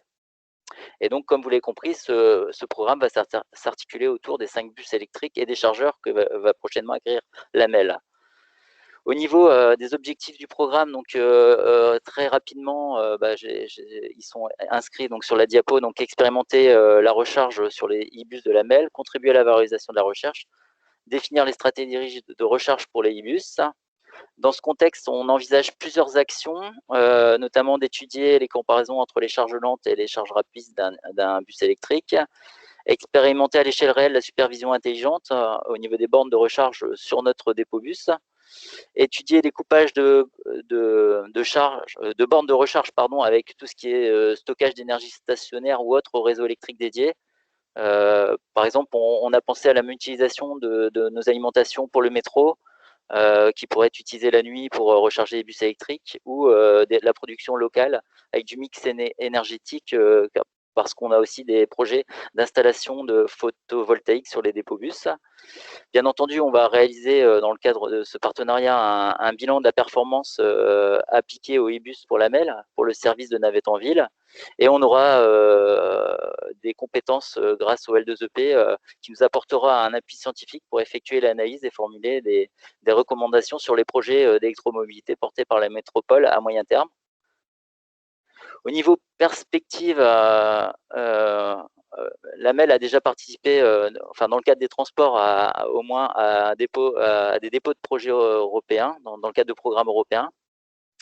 Et on souhaiterait, via ce nouveau projet et via le partenariat avec le L2EP et le campus des Arts et Métiers de Lille, peut-être créer un consortium pour répondre à un autre appel à projet, comme l'avait évoqué un peu dans ses perspectives Thomas. À la MEL, nous pensons qu'un projet européen pourrait apporter des cofinancements, du partage des expériences et surtout une visibilité internationale à notre collaboration sur le territoire. Les sujets de l'électromobilité de la Smart City sont au cœur des préoccupations européennes, et sur ces sujets, on a le pôle développement économique de la MEL qui suit les possibilités de déposer un projet européen, et je pense qu'elle est aussi dans le webinaire. C'est Angelina Boulard du pôle développement économique qui peut éventuellement répondre à des questions s'il y en a sur cette participation de la MEL dans les projets européens. Et enfin, je vais rapidement évoquer quelques autres projets, parce que là, j'ai uniquement parlé du projet MEL B2C de recherche autour de la recharge des bus électriques. Mais comme l'a évoqué Sébastien, la MEL a plusieurs projets dans le cadre de l'électromobilité. Tout ça s'inscrit dans la mobilité décarbonée et le choix du carburant alternatif. On a le GNV, on réfléchit aussi à l'hydrogène. En fait, toutes les mobilités électriques GNV et hydrogène s'inscrivent dans une dynamique à différents échelons, européens, national et régional. Et donc, naturellement, ça se décline aussi au niveau métropolitain, où on intervient dans ces différentes thématiques. Localement, donc ces actions elles doivent répondre à la loi d'orientation des mobilités et plus localement contribuer, comme je l'avais évoqué tout à l'heure, à notre plan d'action du PCAET, donc plan climat et énergie territoriale, et au futur PDU qui est en cours de révision, qui deviendra le plan de mobilité. Donc la stratégie de la MEL, c'est de préconiser le développement des technologies matures et disponibles, tout en ciblant leurs usages. Le but, c'est de respecter les objectifs d'amélioration de la qualité de l'air et de décarbonisation des motorisations, tels que j'ai pu l'évoquer, et d'évaluer les potentiels des technologies émergentes comme l'hydrogène pour préparer des futures expérimentations sur le territoire. Alors, sur tous ces sujets, pareil, c'est pas moi l'interlocuteur. En fait, je peux vous renvoyer vers Aymeric Butin de la direction des transports, de la direction transition énergie climat, donc en charge notamment d'un projet hydrogène, et aussi de Pierre Larosa de la direction de la mobilité qui suit la mise en œuvre de la politique de l'électromobilité sur la MEL, et aussi Benoît Viatrac de la direction mobilité qui s'occupe plus spécifiquement de la mobilité intelligente et qui connaît bien les enjeux de la recharge intelligente de tout ce qu'on a pu échanger jusqu'à présent. Plus spécifiquement sur tout ce qui est Smart Grid, Smart City, on a aussi le projet Sommel So Connected qui est porté par la MEL et pour lequel Enedis est directeur technique. Donc ce projet porte sur l'expérimentation de nouveaux services créateurs de valeur et le déploiement de solutions Smart Grid en phase avec les futurs aménagements urbains. Pareil, ce sujet-là, ce n'est pas la direction des transports, c'est la direction transition énergie-climat et c'est porté par Neil Duhay qui est aussi participant dans le cadre de ce webinaire. Voilà, j'ai fait le tour en ce qui me concerne.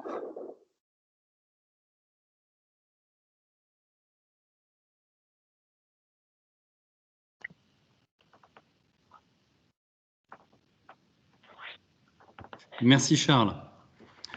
Donc, à présent, je vous propose que nous puissions écouter notre intervenant suivant, Monsieur Nicolas Deveau, qui est responsable de la mobilité électrique chez Enedis. Enedis, donc, vous le savez, le principal distributeur d'électricité en France et qui accompagne les acteurs de la Smart City depuis le réseau jusqu'au pilotage de la charge. Et c'est ce que Nicolas va évoquer avec nous maintenant plus en détail. Nicolas, je te cède la parole.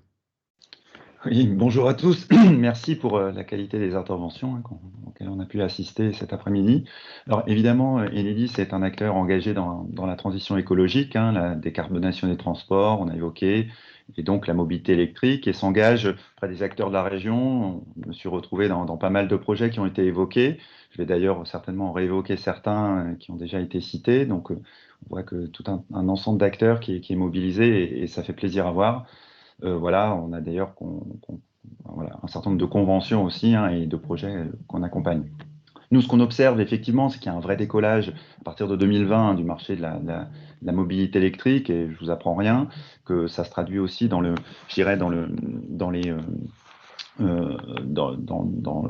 besoins de raccordement au réseau.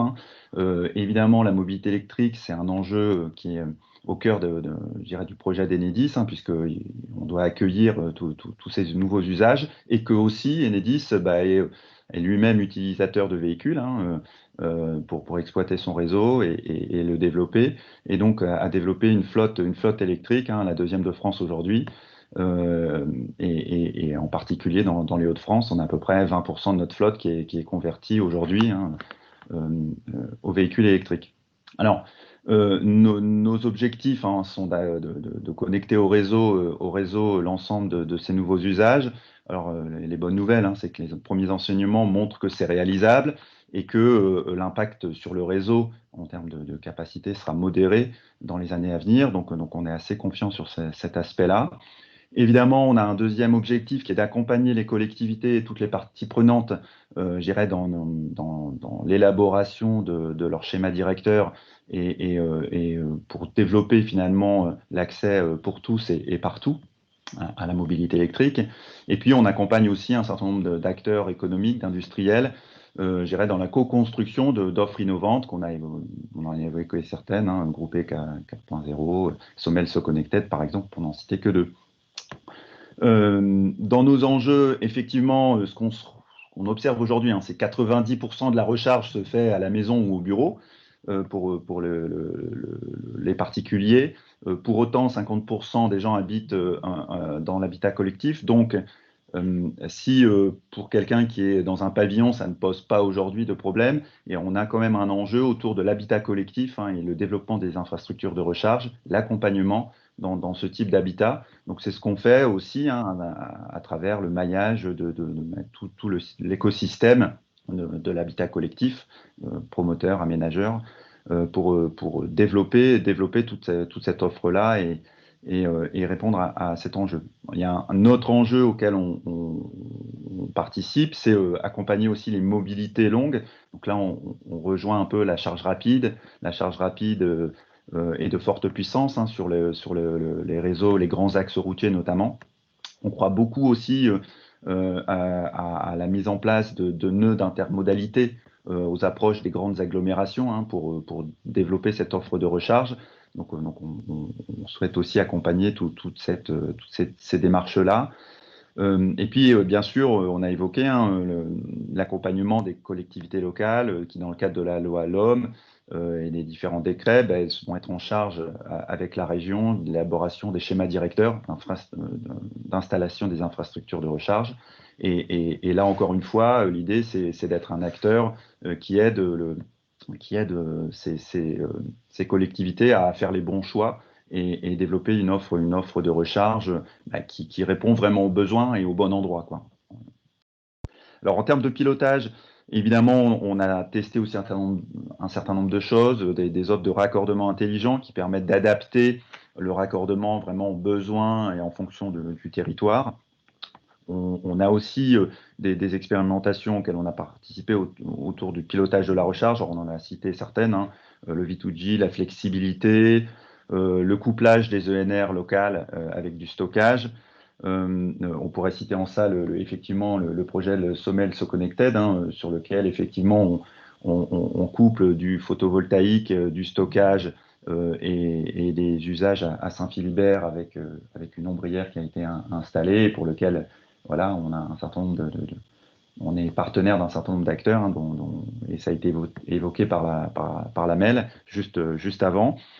On voit aussi émerger d'autres contributions autour de la fourniture de données pour accompagner tous ces projets, de données issues du réseau et des compteurs communicants notamment qui peuvent être installés sur l'ensemble de ces projets.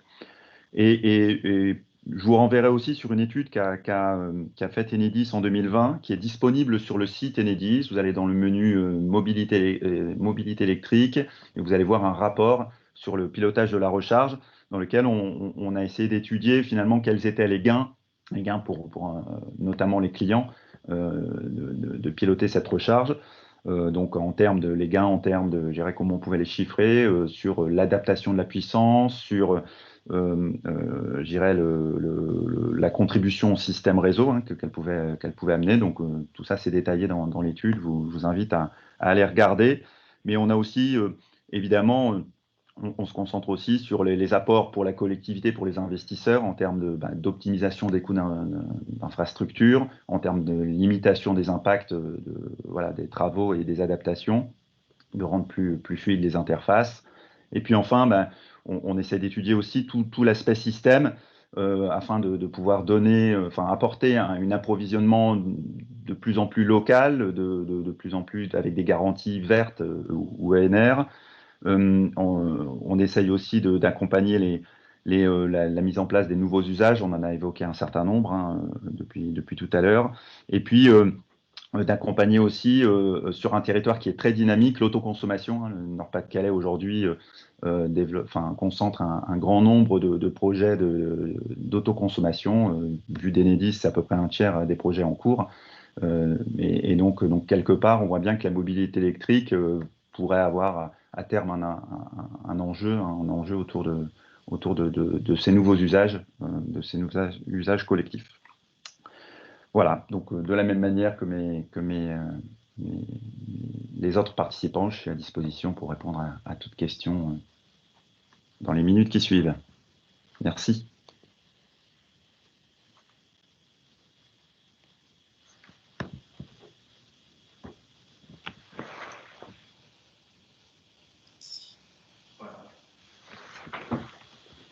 Merci Nicolas pour ton intervention. Avant de revenir sur les questions éventuelles que les participants nous auront données, je vous propose que nous écoutions brièvement à nouveau Daniel Marin et Thomas Roilet du campus des Arts et Métiers de Lille. Après l'ensemble des intervenants que nous venons d'entendre, Daniel va évoquer sa vision européenne de la Smart City et de la mobilité intelligente, et juste après, Thomas nous précisera quelle est l'ambition européenne pour le L2EP et l'équipe réseau des arts et métiers. Ensuite, alors, nous entamerons la séance des questions-réponses. Daniel, je te passe la parole. Merci. Merci Sébastien. En fait, au niveau du contexte, au niveau des problématiques, une grosse partie des problèmes, la limitation de la pointe, la partie supervision, tarification dynamique, support réseau, optimisation de temps de charge en fonction de consommation du bâtiment, du quartier ou de la ville ont été déjà présentés dans notre travaux. En Europe, la vision, c'est d'intégrer la partie recharge rapide intelligente dans un contexte beaucoup plus large, dans un contexte Smart Grid, Smart City. C'est là opéré par une supervision adaptée aux contraintes de différents acteurs, par exemple utilisateurs, usagers, gestionnaires de bornes, gestionnaires de réseau, selon les grilles code européennes. Autre partie importante, c'est la interopérabilité entre ces différents systèmes, incluant les solutions de la charge rapide, prendre aussi en compte les questions sur les tarifs. C'est les tarifs d'énergie électrique dans le réseau européen, selon la dynamique de la marché journalier. C'est que nous, on connaît tous, c'est la partie bourse d'énergie électrique. Il fait partie plutôt dans les prévisions J-1 de Apex Spot ou Nord Pool. Ça, c'est les deux plus gros marchés qui existent en Europe. La deuxième partie, c'est la partie paiement avec auto-identification de la voiture électrique.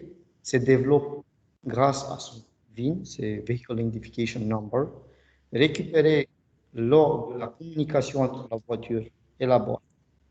La troisième partie, grâce à une supervision globale, générale au niveau de ville, sur un protocole OCPP, il est alors possible de définir des tarifs de charge en temps réel. C'est des tarifs qui peuvent être fixes ou variables, et d'avoir une communication sécurisée, cryptée des fois, avec les comptes bancaires ou la crypto-monnaie du client pour la partie facturation. Pour être plus clair et plus simple, la partie interopérabilité, on comprend très bien que c'est la connexion entre différents systèmes et de se parler ensemble. La partie paiement avec auto-identification de notre voiture électrique, ça résout les problèmes actuels que nous avons en France, mais ce n'est pas qu'en France et en Europe ou au monde. C'est que, par exemple, pour avoir des trajets longs trajets en Europe ou en France, on va utiliser plusieurs bornes qui sont gérées avec plusieurs fournisseurs, gestionnaires de bornes, qui utilisent les différents comptes, différents badges, différentes applications. Et pour faciliter le transfert, pour ne pas avoir des dizaines de badges, des dizaines de comptes différents pour chaque fournisseur, existe aussi la possibilité d'avoir une communication en fait au début du démarrage de la charge. Il existe une communication directe entre la borne et la voiture. La voiture, il fournit son PIN, son Vehicle Identification Number. En fait, c'est le numéro de châssis pour nous, c'est très simple. C'est un numéro d'identification unique à chaque voiture. Et avec le compte bancaire lié avec cette numéro d'identification, automatiquement, ça pourra faire des paiements directs dans notre compte bancaire ou des crypto-monnaies. Parce que j'ai vu en Europe qu'il existe la possibilité maintenant de refaire des paiements directs en crypto-monnaie. Autre chose qui est aussi important, c'est au niveau de tarification. Parce que j'ai déjà présenté la partie de tarification dynamique qui se développe plus en plus ici en Europe. C'est qu'on peut bénéficier de la tarification dynamique pendant la charge pour optimiser la charge aussi pour la facturation de clients. Bon, c'est plutôt ça que je peux présenter maintenant sur une vision européenne de la recharge intelligente. S'il y a des questions à la fin, je suis partant pour répondre à toutes les questions. Et si on n'arrive pas à répondre à toutes vos questions, c'est pas grave. Vous avez notre contact et nous sommes partants pour faire des échanges de mails concernant ces sujets. Merci Sébastien.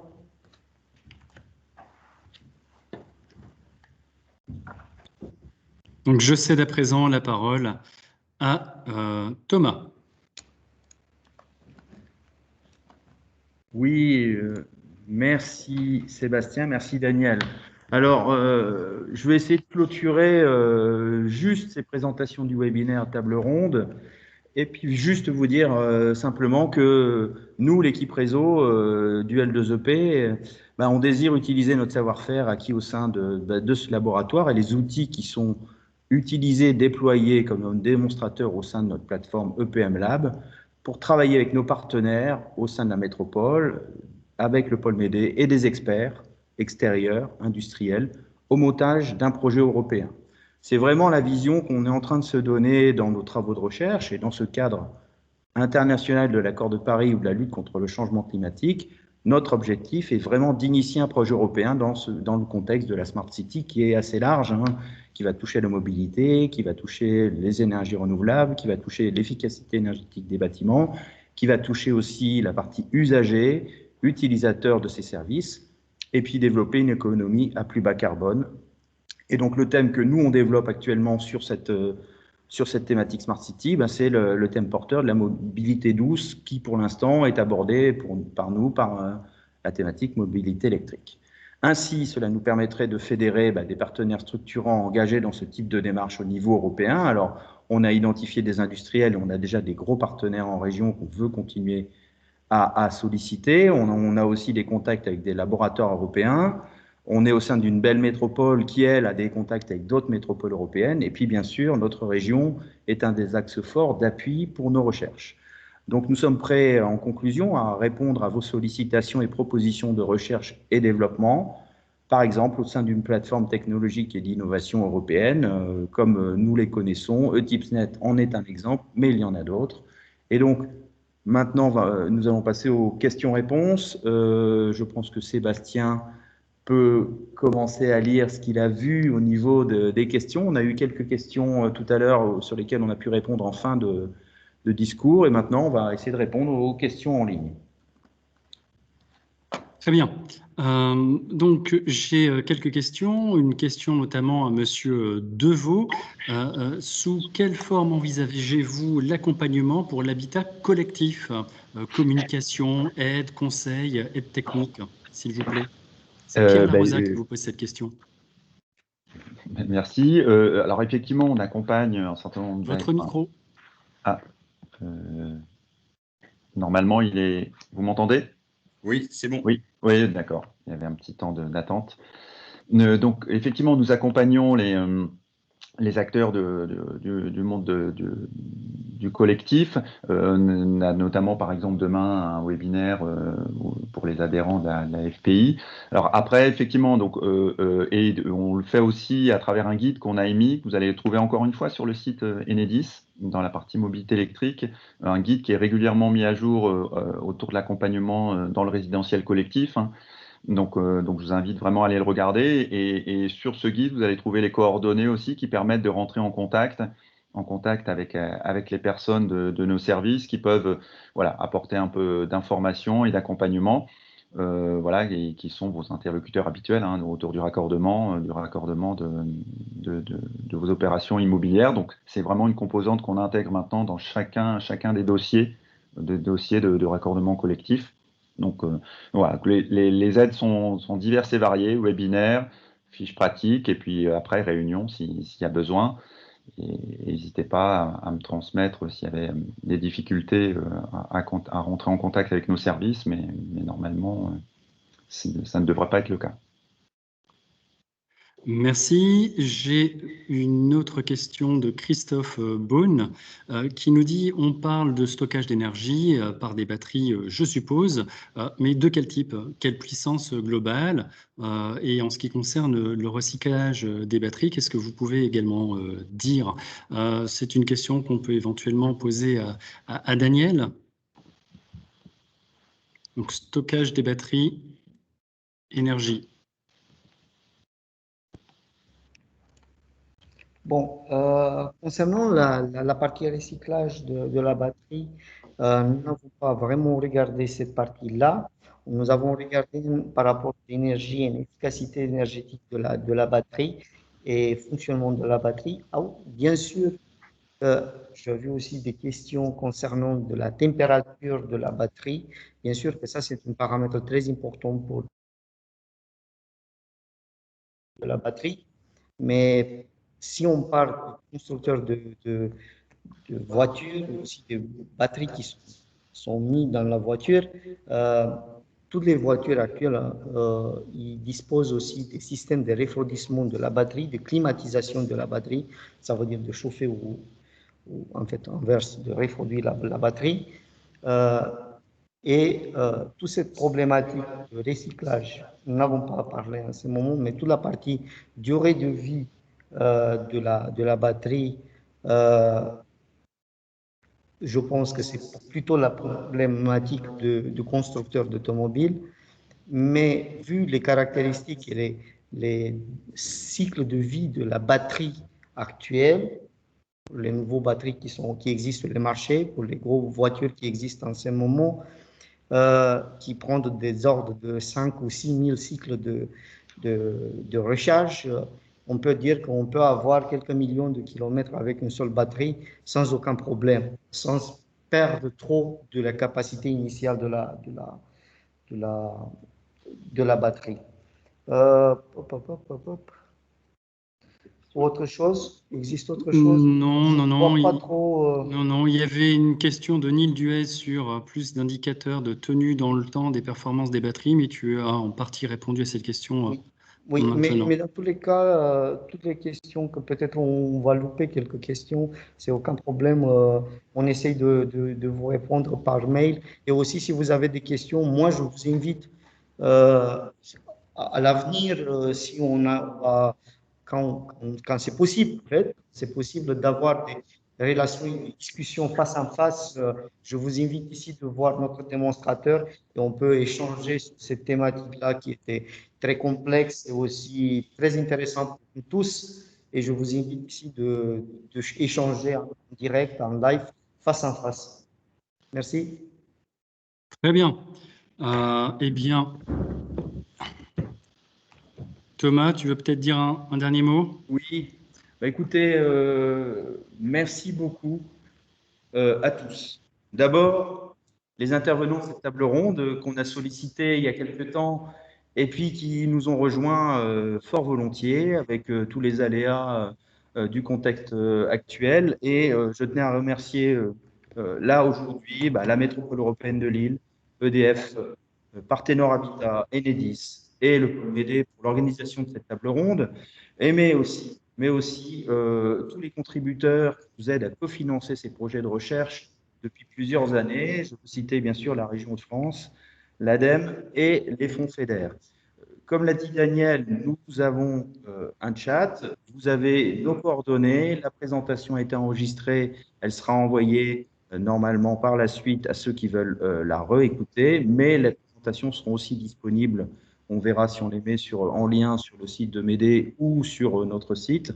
En tout cas, n'hésitez pas à nous contacter, à profiter de ce moment pour se retrouver, et puis on espère, comme je le disais, tous ceux qui sont dans la salle, c'est-à-dire 3 personnes aujourd'hui et on aurait aimé être 60, on espère qu'on se retrouvera d'ici fin d'année pour vous montrer les outils dont on dispose sur la plateforme énergie au sein des arts et métiers, montrer nos capacités, mais surtout travailler avec vous pour de meilleurs systèmes, pour de l'optimisation, pour du mieux vivre aussi.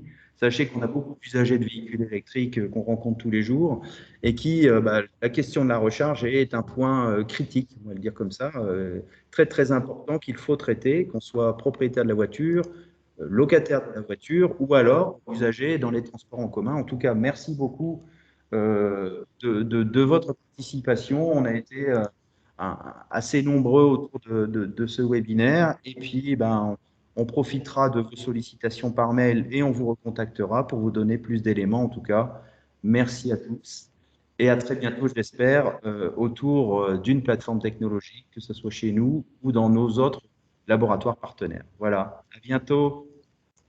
Merci à tous. Le pôle Médé se rejoint à l'ensemble des remerciements que vient d'évoquer Thomas. Il y a peut-être d'autres questions, mais effectivement, on reviendra vers vous. On veut absolument tenir les temps. Nous vous remercions tous. À très bientôt. Au revoir.